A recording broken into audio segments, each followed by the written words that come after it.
Hello student, आज हम करने वाले हैं the very important entry, the entry of carriage and other charges. इस एंट्री में बहुत सारे बच्चे कंफ्यूज हो जाते हैं कि सर इसकी एंट्री कैसे करें, पर अब आप कंफ्यूज नहीं होगे बिकॉज अगर आपने लेक्चर एंड तक देख लिया तब आप इस एंट्री के किंग बन जाओगे। तो इस एंट्री का मतलब क्या है, what is carriage and other charges. मैं आपको एक सिंपल सा एग्जांपल देता हूं। सपोज करो कि मैं एक पेन बनाता हूं, मेरा बिजनेस है पेन बनाने का। चलो भाई, मैंने पेन बनाता हूं। अब पेन बनाने के लिए मुझे कुछ सामान चाहिए होता है।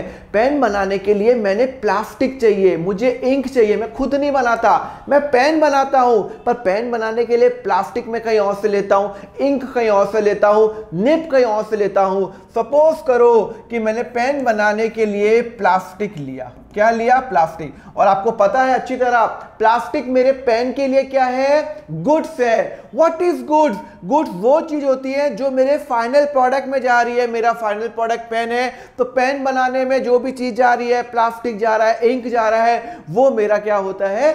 गुड्स होता है। तो मैंने प्लास्टिक खरीदा। सपोज करो कि मैं रहता हूं जयपुर में रहता हूं, मैंने कहा कि मैं मुंबई से प्लास्टिक खरीदूंगा, वहां पे बहुत अच्छी क्वालिटी का प्लास्टिक मिलता है। सपोज करो वो प्लास्टिक उसने मुझे दे दिया 10,000 रुपए में। मैं 10 किलो लेके आया, 1 किलो 1000 रुपए का था। 10 किलो लेके आया और मैं प्लास्टिक लेके आया मुंबई से लेके मैंने डील तय की 10,000 रुपए। कहां से? मुंबई। अच्छा, अब एक बात बताओ, बहुत बड़ा प्लास्टिक की बहुत बड़ी शीट्स आती है। अब मैं उसको यहां पे मेरी फैक्ट्री का है, मेरी फैक्ट्री तो सर जयपुर है। अब मुंबई से जयपुर क्या उड़ के आ जाएगा प्लास्टिक? नहीं, मुंबई से जयपुर मुझे कहीं से ट्रांसपोर्ट यूज करना पड़ेगा। हो सकता है कि मैं वो प्लास्टिक रेलवे से मंगाऊं, हो सकता है ट्रक से मंगाऊं, हो सकता है ऑटो से मंगाऊं, हो सकता है ट्रॉली से मंगाऊं, बट मुझे वहां से यहां लाने के लिए कुछ एक खर्चा करना पड़ेगा और वो खर्चे को मैं बोलता हूं कैरेज या फिर फ्रेट बोलता हूं। तो सपोज करो मुंबई में मैंने खरीदा 10,000 का, मुंबई से जयपुर लाने का भाड़ा या जो रेंट है, मैंने ट्रक वाले को बोला भाई मुंबई से यहाँ जयपुर सामान लाना है, उसने कहा आपके लगेंगे टोटल 2,000 रुपए। क्या लगेंगे? 2,000 रुपए उसने बोल दिया वहां से यहां लाने का खर्चा। तो ये जो खर्चा है इसको मैं बोलता हूं कैरेज। क्या बोलता हूं? कैरेज, जिसको मैं फ्रेट भी बोलता हूं। अब मैं वो ट्रक से भी ला सकता हूं, रेलवे से भी ला सकता हूं, फ्लाइट से भी ला सकता हूं, जो भी है। तो जो खर्चा मेरे गुड्स को यहां से यहां लाने में लगता है, एक सिटी से दूसरी सिटी या एक प्लेस से दूसरे प्लेस, उसको मैं बोलता हूं कैरेज बोलता हूं। अब हुआ क्या, इसकी एंट्री कैसे करेंगे? 10,000 रुपए तो मैंने मुंबई वाले को पे कर दिए, अब मैंने कैश में पे कर दिया, और 2,000 रुपए मैंने ट्रक वाले को पे कर दिए, मैंने ट्रक वाले को पे कर दिए। तो टोटल मैंने क्या पे किया? 12,000। तो अब आप सुनो, जब आप कोई कैरेज कोई गुड्स के लिए खरीदते हो या कोई गुड्स के लिए खर्चा करते हो, तो आपको उसका सेपरेट अकाउंट बनाना है। आपको उसकी एंट्री क्या करनी है, मैं आपको एंट्री बताऊंगा। सी, एंट्री करने के लिए आपने क्या खरीदा? सर आपने परचेज किया। आपने क्या परचेज किया? आपने प्लास्टिक परचेज किया। जब भी आप कोई गुड्स खरीदते हो तो आप क्या करते हो? परचेज अकाउंट क्रिएट करते हो ना परचेज अकाउंट? हाँ, परचेज अकाउंट क्रिएट करता हूं। तो मैंने गुड्स खरीदा और आपने क्या खर्चा किया? एक कैरेज का भी खर्चा किया। तो अब आप मुझे बताओ परचेज अकाउंट, और आपने कैश कितना पे किया? सर मैंने कैश पे किया, थोड़ा सा उसको मैं यहां कर लेता हूं। पर मैंने कैश पे किया 12,000 रुपए। मेरे यहां से 12,000 रुपए गए। एक गया परचेज, दूसरा कौन सा है? दूसरा है मैंने कैरेज पे किया, कैरेज। अब मुझे बताओ कि मैंने परचेज अकाउंट में कितना आएगा? देखो, परचेज अकाउंट में हमेशा वो अमाउंट आता है जितने की मैंने डीलिंग की। मैंने मुंबई से माल कितने का लिया? सर मैंने 10,000 का माल लिया, तो 10,000 रुपए परचेज में आएगा। फिर मैंने जो भाड़ा दिया जो मुंबई से यहां पे लाने का, वो कितना रुपए खर्चा हुआ? 2,000। तो जब भी आप कोई सामान खरीदते हो, गुड्स खरीदते हो, when ever you purchase a good, मैं बारी बारी बता रहा हूं, अगर आप गुड्स खरीदते हो तो आपको दो सेपरेट अकाउंट बनाने पड़ेंगे, सामान का अलग और कैरेज का अलग। सामान 10,000 का, कैरेज कितने का 2000 का। तो अब आप परचेज, अरे परचेज मेरा खर्चा है, खर्चा बढ़ता है तो डेबिट या क्रेडिट, अरे भाई खर्चा बढ़ता है तो डेबिट या क्रेडिट, परचेज एक्सपेंस बढ़ता है तो डेबिट। तो इसका मतलब है कि ये क्या हो जाएगा आपका डेबिट हो जाएगा। कैरेज, कैरेज मेरा खर्चा है या इनकम है सर, वो भी खर्चा है, अरे भाई मैंने ट्रक वाले को भाड़ा पे किया, रेंट पे किया, तो वो भी मेरा क्या है खर्चा, तो डेबिट। और कैश मेरा जा रहा है 12,000 रुपए जा रहा है, अरे कैश जा रहा है तो क्रेडिट, एसेट मेरा कम हो रहा है। तो हम एंट्री क्या करेंगे, हम एंट्री यहां पे मैं आपको एंट्री करके दिखा रहा हूं, हम एंट्री करेंगे purchase account debit, purchase account debit, carriage account debit, carriage inward भी बोल सकते हो या कैरेज भी बोल सकते हो, carriage account debit to cash. तो आपने 10,000 का सामान लिया, 2,000 का आपने भाड़ा पे किया और टोटल आपने 12,000 रुपए। क्लियर है नहीं क्लियर है? इसको मैं कैरेज इनवर्ड भी बोल सकता हूं, जब कोई सामान ला रहा होता है तो कैरेज इनवर्ड। तो कैरेज आउटवर्ड क्या होता है, जब मैं कोई सामान बेचता हूं और वो खर्चा होता है तो वो कैरेज आउटवर्ड। तो हमेशा ध्यान रखना, जब आप कोई गुड्स खरीदोगे तो आप इसको परचेज को 10,000 अलग से दिखाओगे और जो रेंट का जो खर्चा है, जो यहां से यहां लाने का ट्रांसपोर्ट का जो खर्चा है, उसको आप हेडिंग दिखाओगे कैरेज और उसका एक सेपरेट अकाउंट खोलोगे। क्लियर है? यहां तक समझ में आया? अगर आपको ये समझ में आया, ये तो आपको बहुत इजी लगा। चलो अब मैं एक और है ना आपको एक एग्जांपल देता हूं। मैं पेन तो बनाता हूं, अब पेन बनाने के लिए मैंने प्लास्टिक खरीदा, पेन बनाने के लिए मैंने एक मशीन भी खरीदी, मैंने एक मशीन खरीदी, जबरदस्त मशीन, वो पेन बनाती है फट फट फट। तो अब मुझे बताओ, पेन बनाने के लिए अगर मैंने मशीन खरीदी तो क्या वो मेरा गुड्स है? नहीं। मेरा बिजनेस क्या है? पेन बनाने का। तो पेन बनाने के लिए जो सामान लगता है, प्लास्टिक, इंक, निप, वो सब मेरा गुड्स होता है। मशीन मेरा गुड्स नहीं होता, मैं बता चुका हूं। Machine is not my good, because मेरा बिजनेस मशीन बेचना और खरीदना नहीं है। मेरा बिजनेस पेन बनाना है, तो प्लास्टिक खरीदूंगा वो गुड्स है, इंक खरीदूंगा वो गुड्स है, मशीन मेरा गुड्स नहीं है।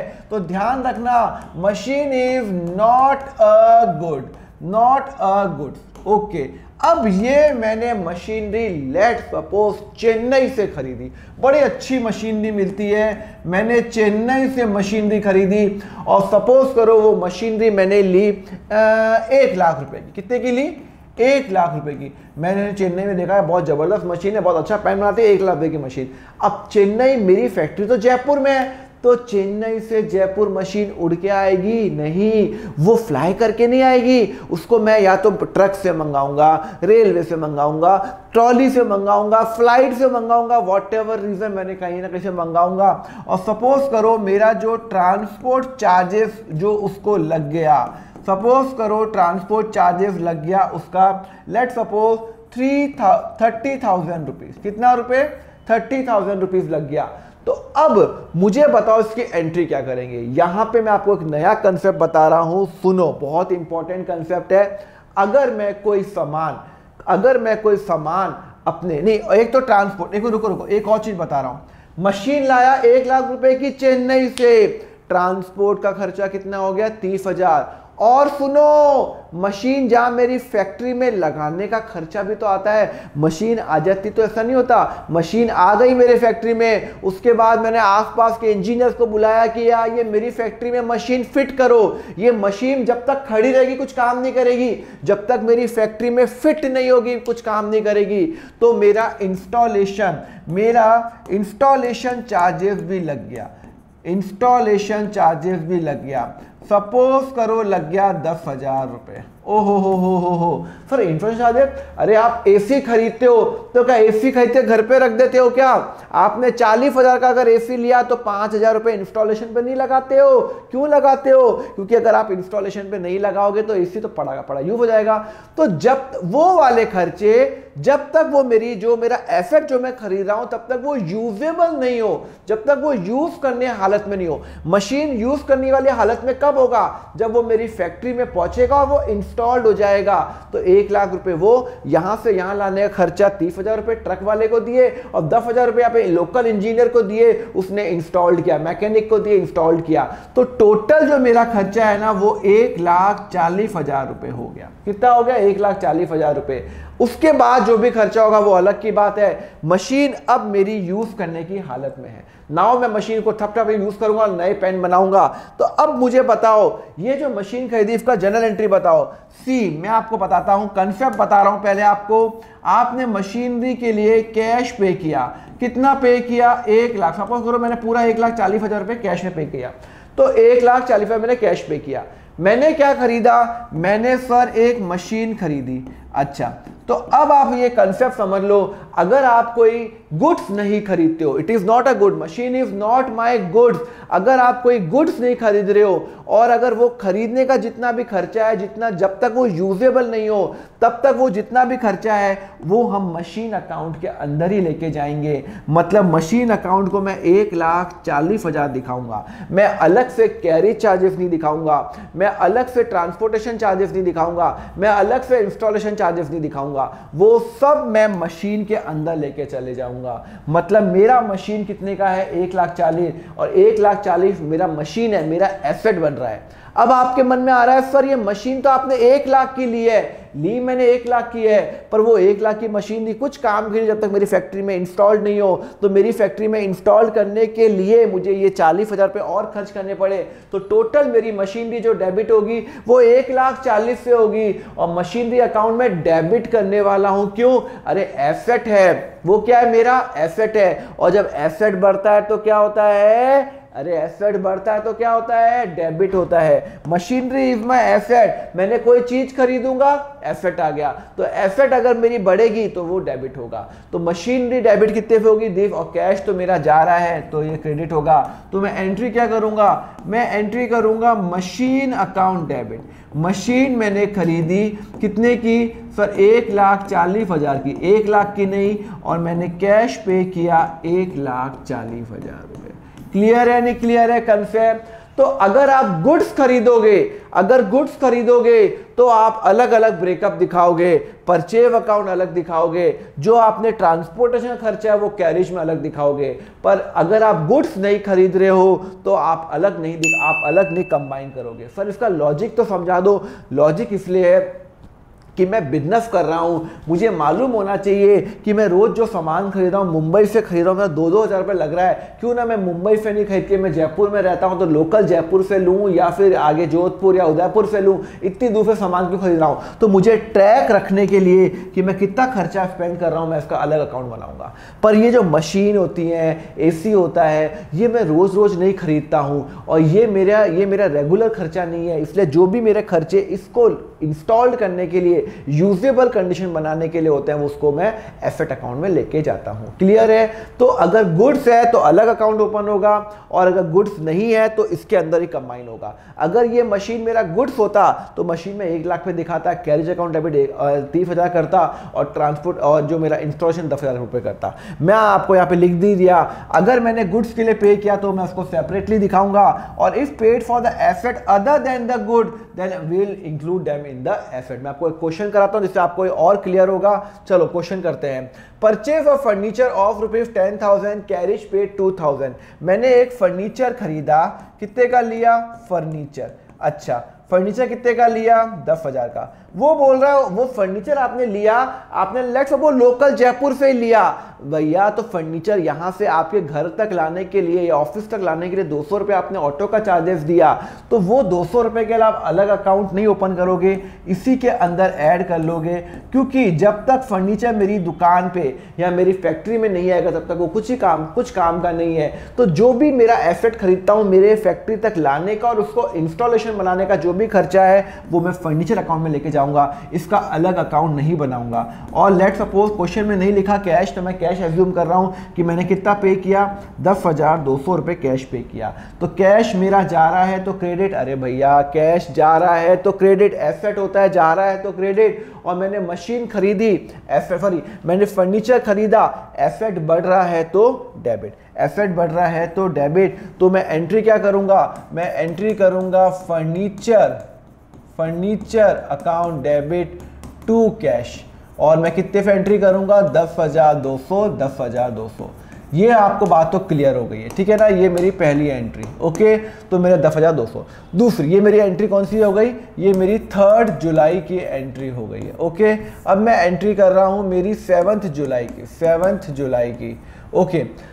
परचेज गुड्स ऑफ ₹20,000, गुड्स खरीदा, गुड्स लिखा हुआ है क्वेश्चन में, गुड्स।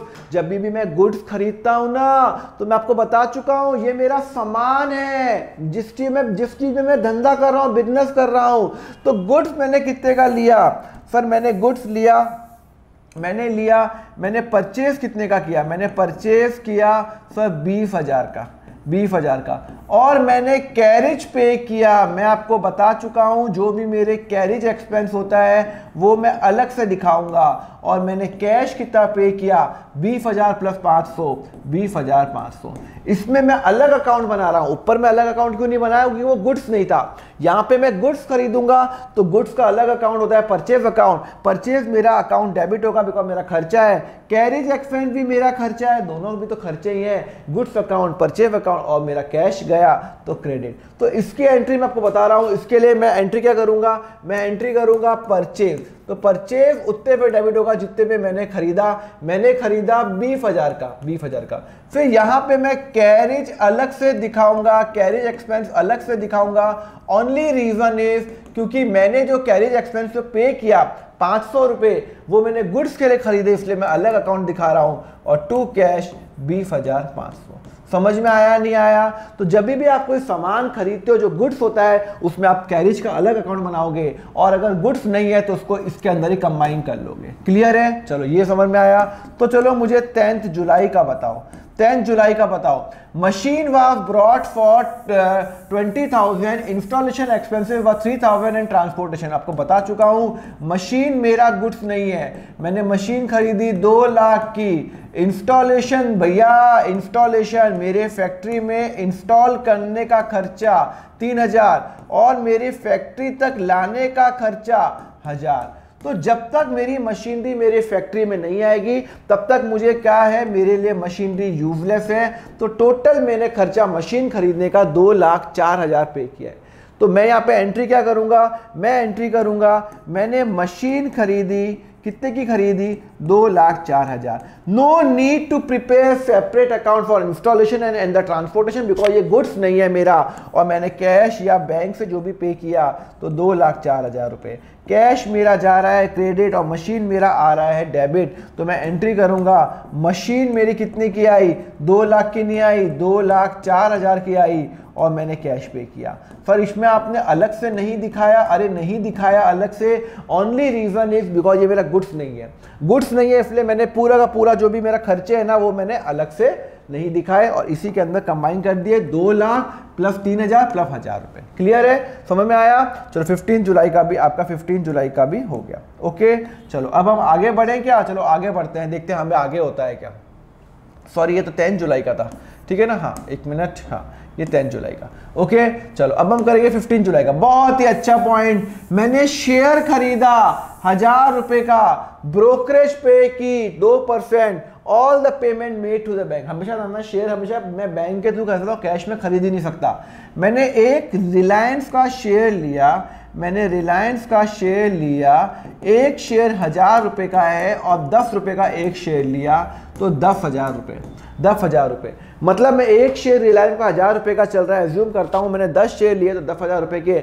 ब्रोकरेज पे की 2%, चलो कोई नहीं बहुत हाई ब्रोकरेज है, पर मैंने ब्रोकरेज पे की, ब्रोकरेज पे की, ब्रोकरेज। आपको ब्रोकरेज पता क्या होती है? जब मैं कोई शेयर खरीदता हूं तो जिसके भी थ्रू खरीद रहा हूं, जो भी मेरा ब्रोकर है, शेयर खान है या एंजल ब्रोकिंग है, जो भी मेरा ब्रोकर है उसको मैं कुछ चार्जेस पे करता हूं। रिलायंस का जो ब्रोकर है, जो भी ब्रोकर होता है, तो वो बोलता है 2%, 2% of this, 2% of this is 200 रुपए, 200 रुपए। तो 10,000 का मैंने मान लिया रिलायंस और मैंने ब्रोकरेज पे की 2,000 रुपए। तो टोटल मैंने इन्वेस्टमेंट पता कितने का किया? 10,200 का। क्या शेयर खरीदना बेचना मेरा बिजनेस है क्या? नहीं, ये मेरा गुड्स नहीं है। ये अगर मेरा गुड्स नहीं है तो फिर भाई साहब एंट्री कैसे होगी? ये मेरा गुड्स नहीं है तो एंट्री कैसे होगी? आपको बता चुका हूं। अरे भाई अभी तो बताया कि मैंने कितने का इन्वेस्टमेंट किया। तो इन्वेस्टमेंट इन शेयर ब्रैकेट में आप लिख सकते हो रिलायंस। तो मैंने कितने का रिलायंस लिया? 10,200 का। मतलब एक शेयर 1000 का है, 10 शेयर 10,000 रुपए का है, पर 200 रुपए ब्रोकरेज भी लग गई। ब्रोकरेज हमेशा इस पे लगती है, तो 200 रुपए लग गई, तो टोटल 10,000 रुपए। और मैंने बैंक से पेमेंट किया तो मेरा बैंक चला गया 10,200 रुपए और ये हो जाएगा क्रेडिट। अरे भाई बैंक बैलेंस कम हो रहा है ना, बैंक एसेट है, एसेट कम होता है तो अभी तो बताया एसेट कम होता है तो क्रेडिट। और मेरा शेयर बढ़ रहा है, इन्वेस्टमेंट बढ़ रहा है, एसेट बढ़ रहा है, एसेट बढ़ रहा है तो ये क्या हो जाएगा? आपका डेबिट हो जाएगा। क्लियर है? तो मैं एंट्री क्या करूंगा? मैं एंट्री करूंगा investment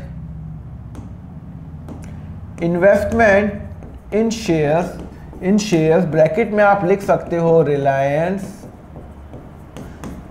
Reliance debit to bank. हमेशा ध्यान रखना बैंक ही होगा, क्वेश्चन साइलेंट होगा तो भी बैंक होगा। तो मैंने 10,200 का शेयर लिया, 10,200 का शेयर लिया क्योंकि 10,000 खरीदने के और 200 रुपए मेरे ब्रोकरेज। अच्छा अब मैं आपको चैलेंज करता हूं, चलो मैं आपको चैलेंज करता हूं। आप नेक्स्ट क्वेश्चन में पक्का गलती करने वाले हो। सब कुछ सीख लिया पर आप कॉमन सेंस अप्लाई नहीं करोगे। चलो इसका एक बार वीडियो पॉज करके इसकी एंट्री करके दिखाओ। होपफुली आपने पॉज किया और वीडियो नहीं किया तो आप देख लो। चलो सोल्ड 220 शेयर्स ऑफ टाटा। मैंने एक शेयर 500 में बेचा तो 20 शेयर मैंने 10,000 में बेचे। हाँ बेचे, ये मैंने सेल किया है। क्या किया है? मैंने सेल किया है, बेचा है। और मुझे ब्रोकरेज लग गई कितनी? 2%। मेरी ब्रोकरेज लग गई 2%, ब्रोकरेज हो गई 200। अच्छा अब मुझे बताओ अमाउंट क्या आएगा? जो बच्चों ने अमाउंट यहां पे लिखा है 10,200 गलत है। क्यों सर? 10,000 प्लस 200 होगा। अरे गलत है। पर क्यों? अरे सुनो, मैं कोई सामान बेच रहा हूं, ब्रोकरेज मेरा खर्चा है, मैं मानता हूं, पर ये 10,000 रुपए आप खुद ही सोचो। मैंने सामान बेचा 10,000 रुपए का अपने ब्रोकर के थ्रू, ब्रोकर ने मुझे 200 रुपए चार्ज किए तो मुझे सामान के कितने रुपए आने हैं? 10,000 रुपए। और ब्रोकर को कितने देने हैं? 200 रुपए। तो मेरे पास पैसा कितना आएगा? मेरे पास पैसा 9,800 आएगा। अरे भाई मैंने सामान 10 में बेचा, टाटा स्टील का जो शेयर है 500 का एक शेयर है और मैंने 20 शेयर बेचे तो मेरे पास 10,000 रुपये आएगा। पर मुझे ब्रोकर भी तो पे करना है। मैंने सामान खरीदा तो मैंने सामान बेचा तो मुझे पैसे आने वाले हैं, इतना पैसा आएगा। और मुझे ब्रोकरेज तो पे करनी पड़ती है, मुझे पे करनी पड़ती है ब्रोकरेज 200 रुपये। मैं पे कर रहा हूँ, वो तो नहीं कर रहा है, मैं पे कर रहा हूँ। तो मेरा खर्चा तो एक इनकम आ रही है 10,000 रुपये की और एक 200 रुपये खर्चा, तो यहाँ पे सेट ऑफ होगा। 10,000 रुपये मेरे को पैसे मिल रहे हैं, 200 मुझे देने हैं, तो अल्टीमेटली मेरे पास इतना बैंक में पैसा आएगा, इतना मेरा बैंक में पैसा आएगा। तो उसकी एंट्री कैसे होगी? देखो एक तो एंट्री होगी मेरे बैंक का पैसा आएगा बैंक में 9,800 और एक मैंने शेयर बेचा तो यहाँ पे investment in share. But obvious मेरी बुक्स के अंदर रिलायंस पहले टाटा स्टील पहले से ही आ रहा होगा। सिंस मैंने शेयर बेचा, ब्रेकअप में लिख दो टाटा स्टील, तो मेरा शेयर जब मैं कोई शेयर बेचता हूँ तो मेरा एसेट कम हो जाता है और जब मेरा एसेट कम होता है तो क्या होता है? क्रेडिट। और जब मैं शेयर बेचता हूँ तो मुझे पैसे आते हैं तो बैंक बैलेंस बढ़ता है, एसेट बढ़ता है, तो ये क्या हो जाएगा? डेबिट। तो एंट्री क्या करूँगा? बस आप लोगों ने पक्का एंट्री ना 9,800 सॉरी 10,200 वाली की होगी, नहीं वो मत करना। इन्वेस्टमेंट इन शेयर टाटा स्टील, टाटा जो भी शेयर का नाम है टाटा स्टील 9,800। भाई यही टीचर चेक करेगा कि आपने 10,200 किया क्या। जब मैं खरीदता हूं तो मेरा खर्चा 10,000 है और 200 भी खर्चा और है, 2 खर्चे हैं। पर जब मैं बेचता हूं तो एक तो पैसा आ रहा है और एक मैं पैसा दे रहा हूं, तो ये नेट ऑफ होगा। और यहां पे मैं अलग से ये खर्चा नहीं दिखाऊंगा ब्रोकरेज, क्योंकि ब्रोकरेज खर्चा अलग से कब दिखाऊंगा, जब मेरा धंधा ही, मेरा बिजनेस ही शेयर खरीदना बेचना है, मेरा बिजनेस ये नहीं है। गुड्स के लिए अलग अकाउंट ओपन करूंगा और ब्रोकरेज के लिए अलग अकाउंट ओपन नहीं करूंगा। क्लियर है, समझ में आ गया? अगर समझ में आ गया तो एक होमवर्क दूं क्या? चलो इस बार क्वेश्चन करो। Machine purchase for 2 lakh, installation charges paid 3000, दोनों कैश में पे किए। एंट्री करके नीचे मुझे आप नीचे कमेंट पे बताओ। एंड जब लेक्चर अच्छा लगा तो लाइक करो, लाइक किए बिना क्यों जाते हो? नहीं अच्छा लगा तो डिसलाइक करो, पर एक तो आप ओपिनियन अपनी बनाई लो कि हाँ भाई मुझे ये लेक्चर अच्छा लगा तो लाइक करूंगा, नहीं अच्छा लगा तो डिसलाइक करूंगा। और अपने दोस्तों को बताओ, सब्सक्राइब करो, सब्सक्राइब करोगे रोज एक वीडियो डालूंगा, आपको ऑसम बनाऊंगा, अकाउंट में मेरी जिम्मेदारी, बस आप सब्सक्राइब जरूर कर देना। एंड यस 11th का ग्रुप ज्वाइन करो, बहुत लोगों ने ज्वाइन किया हुआ है, बहुत सारे ग्रुप फिल हो चुके हैं। मैं यहाँ पे नोट शेयर करूंगा, आप बहुत सरप्राइज हो गए कि मजा आ जाएगा आपको नोट से। 11th का ग्रुप ज्वाइन करो, टेलीग्राम चैनल ज्वाइन करो मेरा, वहां पे नोट शेयर करूंगा। अकाउंट फंडा ऐप डाउनलोड कर लेना, अगर आप ऐप डाउनलोड करोगे वहां पे 11th का 12th का पूरा कोर्स अवेलेबल है, बहुत सारे बच्चों ने लिया है, बहुत सारे बच्चों के 100% मार्क्स बोर्ड्स में आए हैं। एंड जस्ट कमेंट जरूर करो यार, शेयर करो अपने दोस्तों को कि कैसा लगा, एंड नीचे कमेंट करके बताओ आपको कैसा लगा लेक्चर, मेरे को भी बहुत अच्छा लगता है आपके व्यूज सुनने में। चलो अब नेक्स्ट लेक्चर मिलेंगे, the next concept of the general entry championship series. और जाते जाते एक बार मन में बोल दो, अकाउंट सिंपल है। अकाउंट्स क्या है? सिंपल है अगर फंडामेंटली पढ़ी तो। ओके, चलो thank you very much, have a very nice day.